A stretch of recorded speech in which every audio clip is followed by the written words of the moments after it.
কাঁদবেন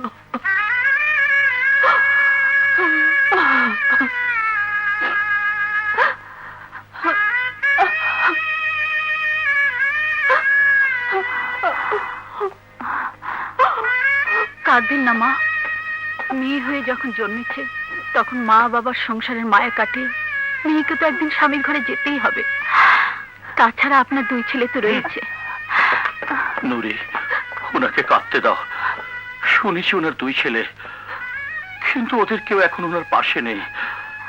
তাই ছেলেটির জন্য কেঁদে মনটা একটু হালকা করুক। বড় ছেলের জন্য আমার মনে কোনো দুঃখ নেই, আমি কাঁদছি আমার ছোট ছেলের জন্য। কেন মা, বড় ছেলে কি আপনার সাথে কোনো অন্যায় করেছে? না, বড় ছেলের জন্য কাঁদবো কেন? সে তো আমার পাশেই রয়েছে। আপনার পাশেই রয়েছে? হ্যাঁ, সন্তান যে দেশে মায়ের সামনে আসুক না কেন, মা ঠিকই তার সন্তানকে চিনতে পারে।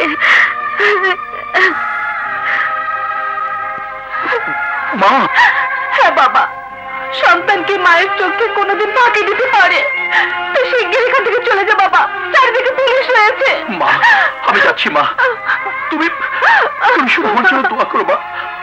আমি যেন নিজেকে নির্দোষ প্রমাণ করতে পারি, তারপরে শয়তানের মুখোশ আমি খুলে দিয়ে আমার বাবার হত্যার প্রতিশোধ নেব। তুই যে নির্দোষের কথা আমি জানি বাবা। যা বাবা, আল্লাহ তোর সাথে আছে বাবা, যা।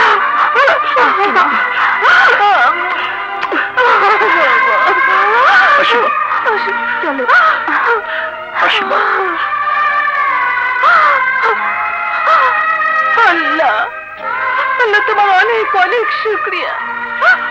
আমার বড় ছেলেকে আমি পেয়েছি আল্লাহ, কিন্তু আমার ছোট ছেলে যেখানেই থাকুক ওকে তুমি ভালো রেখো আল্লাহ, ওকে তুমি ভালো রেখো।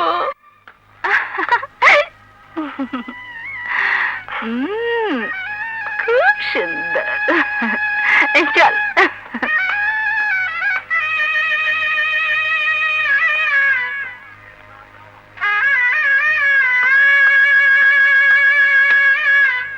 রোকেয়া,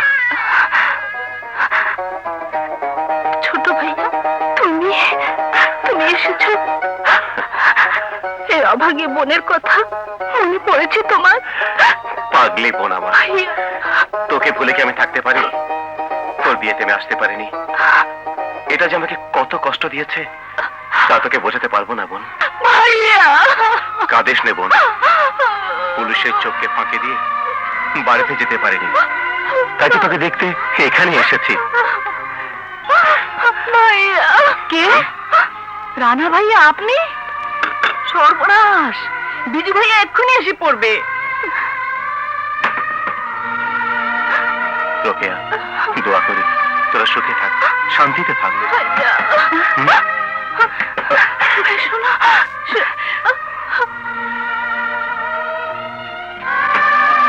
বিজু ভাইয়া এসো এসো।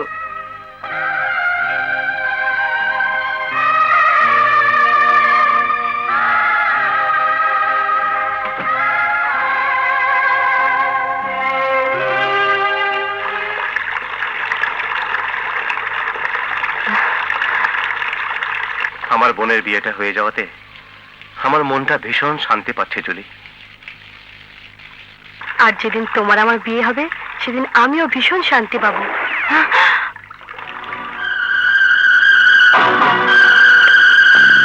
ইন্সপেক্টর তুমি? হ্যাঁ আমি। তুমি প্রধানের মেয়েকে তুলে নিয়ে অন্যায় করেছো, তাই বলছি ওকে আমার হাতে তুলে দাও। না, আমার কাজ শেষ না হওয়া পর্যন্ত ওকে আমি কিছুতেই ফিরিয়ে দেব না। আমি শেষবারের মতো বলছি, ওকে আমার হাতে তুলে দাও, নইলে আমি গুলি করতে বাধ্য হব। তুমি যদি আমাকে গুলি করতে পারো ইন্সপেক্টর, তাহলে তোমাকে গুলি করতে আমার হাত কাঁপবে না।